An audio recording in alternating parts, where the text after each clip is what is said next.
Nabi aja sakit. Dan luar biasanya bukan sakit biasa.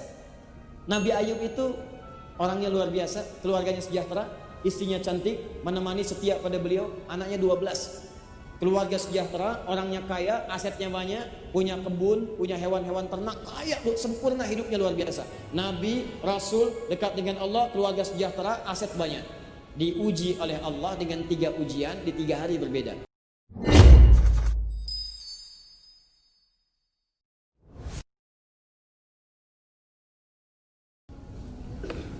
Jika ada seseorang yang sakit, dan biasanya fitrahnya itu langsung, walaupun tidak diminta, itu otomatis fitrahnya mendorong dia untuk bermohon.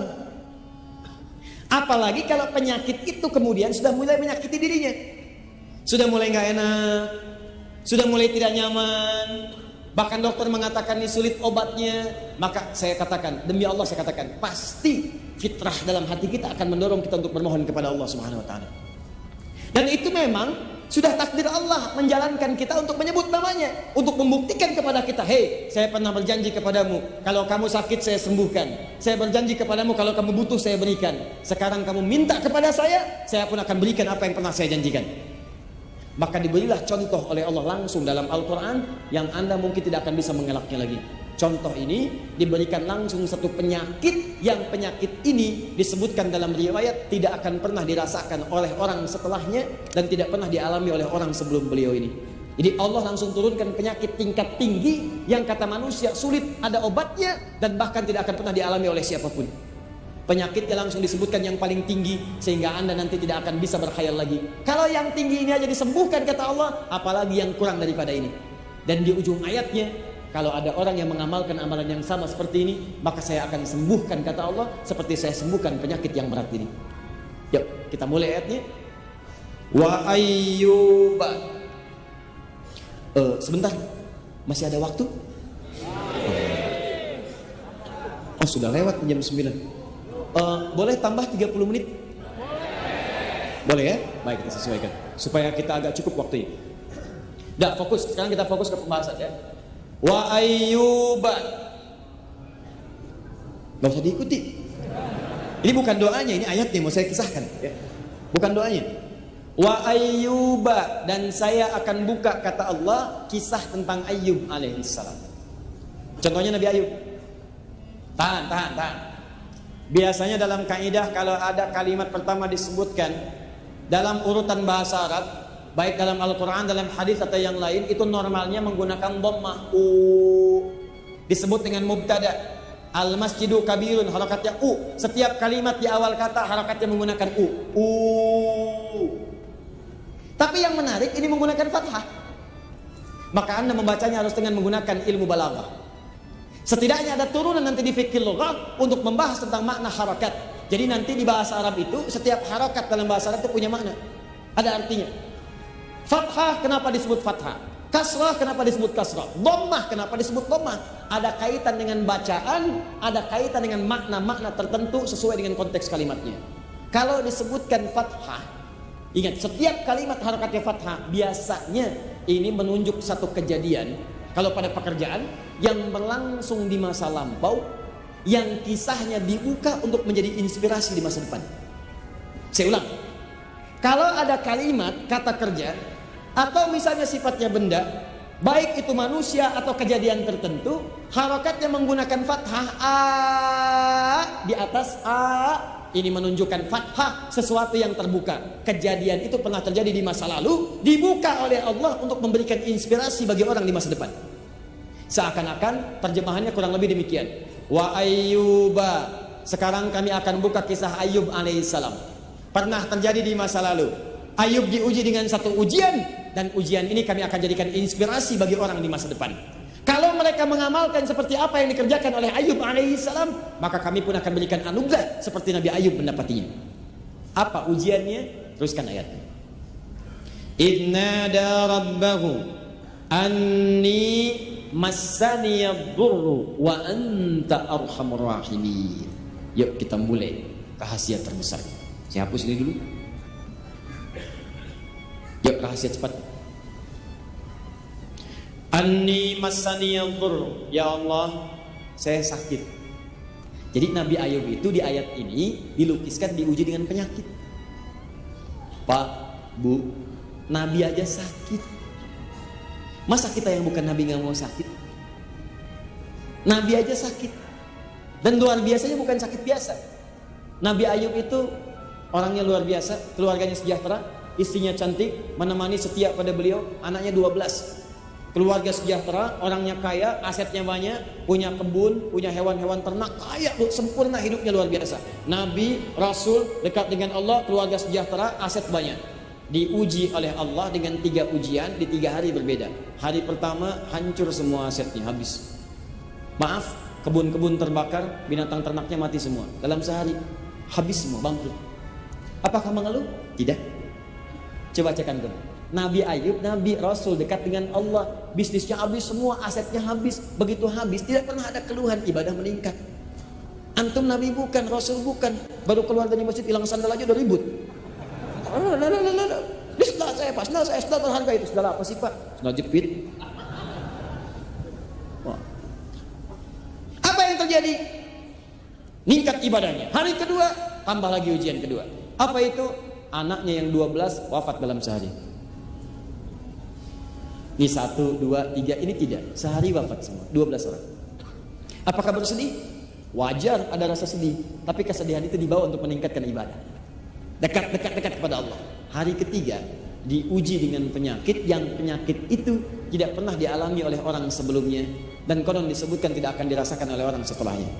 Singkatnya dijalani itu semua dengan penuh kesabaran. Yang paling menarik, tiba-tiba istrinya bertanya pada suaminya setelah sekian masa. Kalau bahasa kita, Papa kan Nabi, Papa Rasul, kenapa tidak mengangkat tangan bermohon berdoa kepada Allah, minta disembuhkan aja, tentu Allah akan kabulkan. Nah, ibu lihat sekarang, apa jawab suaminya pada saat itu? Kata Nabi Ayub, bahasa kitanya, kita diuji dengan senang berapa lama? Kaya, nyaman, hidup sejahtera, sehat 20 tahun. Ada riwayat menyebutkan 70 tahun. Kita diuji sekarang begini berapa lama? Harta hilang, anak-anak tidak ada, papa sakit seperti ini, berapa lama? 7 tahun. Maka kata suaminya, perhatikan kalimat ini indah sekali. Papa malu kalau minta sekarang. Belum sama masanya antara ujian sakit dengan sehat. Antara ujian yang tidak ada harta dengan banyak harta. Antara ujian ada anak dengan gak ada anak. Dulu kita senang 20 tahun, masa baru diuji 7 tahun sudah mengeluh? Nanti aja, kalau ujian sakit ini sama-sama 20 tahun masanya seperti yang dulu, baru papa minta kepada Allah untuk memohon. Ini prinsip dalam hidup. Kalimat ini dibaca dengan sangat jeli oleh sahabat Nabi Sayyidina Ali bin Abi Thalib radhiyallahu ta'ala anhu. Kata beliau, inilah prinsip hidup yang standar antara sabar dengan syukur. Jadi kalau sedang banyak harta, supaya tidak terlampau berlebihan, tidak banyak stres, antum syukuri itu. Jadi kalau sedang naik, gunakan syukur. Kalau sedang turun, gunakan sabar. Kalau antum berada di tengah-tengah, nikmat hidupnya. Di begitu naik, tidak menjadi beban, santai, tidak banyak gelisah, gunakan kaidah syukur. Begitu sedang diuji, gunakan kaidah sabar. Kalau antum tempatkan di tengah-tengah, maka tidak ada bedanya antara ada dan tidak ada. Dua-duanya nikmat. Coba deh ibu dan bapak terapkan di rumah tangga aja, syukur dan sabar, itu enak. Pernah ada 2 orang berumah tangga di masa lalu, ini kisah nyata, salafus saleh. Berumah tangga, sering bercanda, candanya itu indah. Istrinya qadarullah cantik, luar biasa cantik, jauh dari isi antum sekarang. Suaminya biasa-biasa, jauh dari suami ibu sekarang. Ya, jadi suatu kali begitu dandan indah, cantik keluar, itu suaminya menatap, matanya tak berkedip, kepalanya tak berpaling, begini aja. Kata istrinya, Zauji, ma bika? Sayang, kamu kenapa? Kata suaminya, syakartullah ala hadhil jamalah. Aku bersyukur kepada Allah dianugerahi istri yang begitu cantik ini. Tak mampu aku berpaling, tak bisa aku berkedip saat ini. Kata istrinya, Zauji, kunna fil jannah. Sayang, kita berdua akan ke surga. Kaget, kok bisa?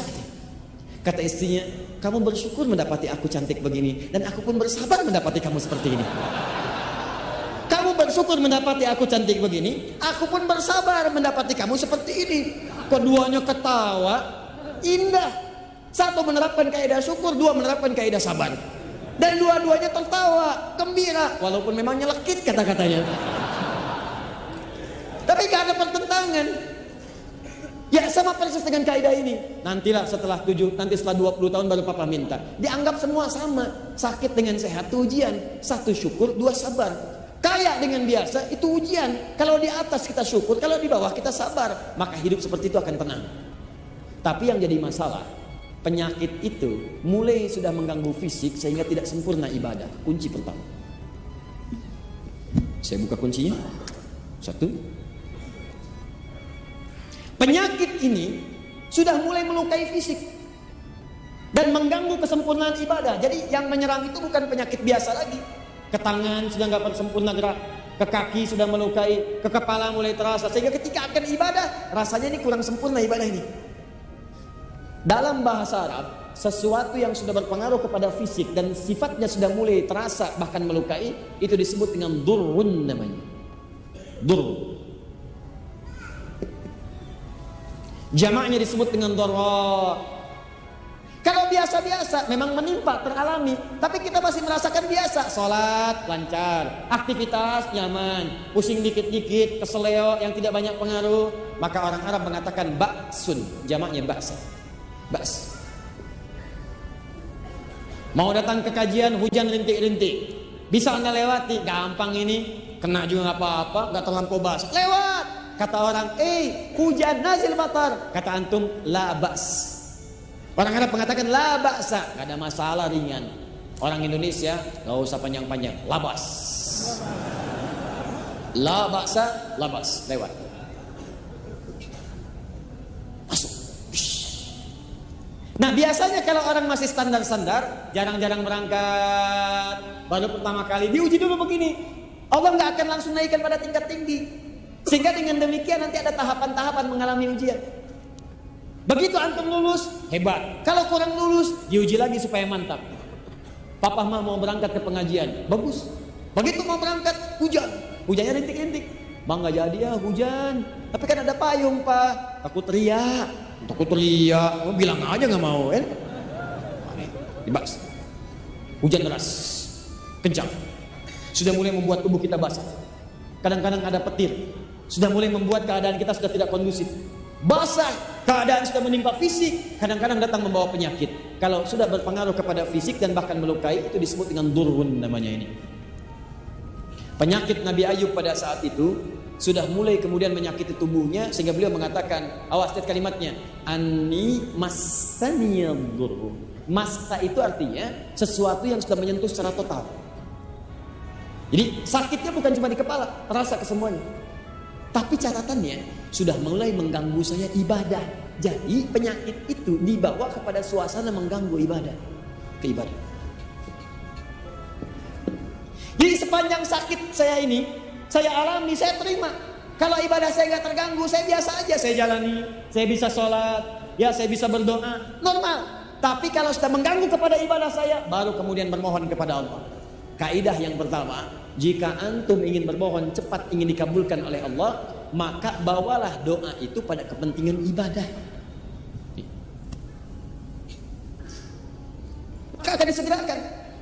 Contoh, maaf ya, betapa banyak teman-teman kita sekarang ingin lulus di kampus cuma sekedar lulus. Ya Allah mudahkan saya ujian. Ya Allah mudahkan anak saya ujian besok di kampusnya. Ya Allah mudahkan dia ujian. Ada yang pengen kemudian pekerjaannya diterima. Ya Allah mudahkan ya Allah. Ada yang pengen harta ya Allah. Mudahkan saya mendapatkan mobil. Ya Allah mudahkan saya mendapatkan motor. Jujur katakan pada saya, dari semua permohonan itu berapa yang antum arahkan pada kepentingan ibadah? Pernahkah anda bermohon kepada Allah, ya Allah luluskan saya yang dengan ilmu ini ya Allah saya bisa mendekat kepadamu. Ya Allah luluskan saya ya Allah yang dengan ilmu ini engkau berkahi amal saya.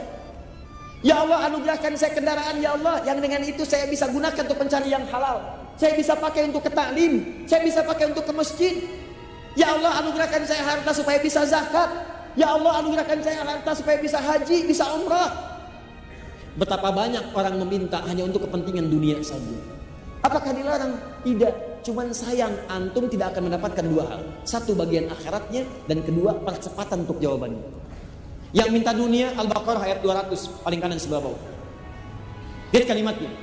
Wa minan nasi may yaqulu rabbana atina fid dunya wa ma lahu fil akhirati min khalaq. Ada orang yang kalau berdoa mintanya cuma dunia aja. Ya Allah besok ujian luluskan saya Allah dunia. Ya Allah IPK saya pengen sekian dunia. Ya Allah pekerjaan saya mudah-mudahan diterima dunia. Ya Allah lancarkan proyek saya dunia. Cuman proyek itu mau diapain? Gak diterusin. Tapi ada yang minta kepada Allah. 201-nya. Rabbana wa minhum may yaqulu rabbana atina fid dunya hasanah wa fil akhirati hasanah wa qina adzabannar. Ini yang disanjung langsung oleh Al-Qur'an. Perhatikan kalimatnya, ya Allah, saya mohon berikan kebaikan untuk dunia saya dalam pekerjaan ini dan jadikan dia punya nilai akhirat. Jika antum minta, ya Allah, mudahkan saya mendapatkan pekerjaan yang mendapatkan halal menurut pandanganmu dan memudahkan saya ke surga, ya Allah. Begitu antum panjatkan, ulaika lahum nasibum mimma kasabu. Kata Allah, orang-orang ini akan mendapatkan bagian sesuai dengan permohonannya. Begitu antum mohonkan demi kepentingan ibadah, maka apa jawabannya? Allah akan percepat jawabannya.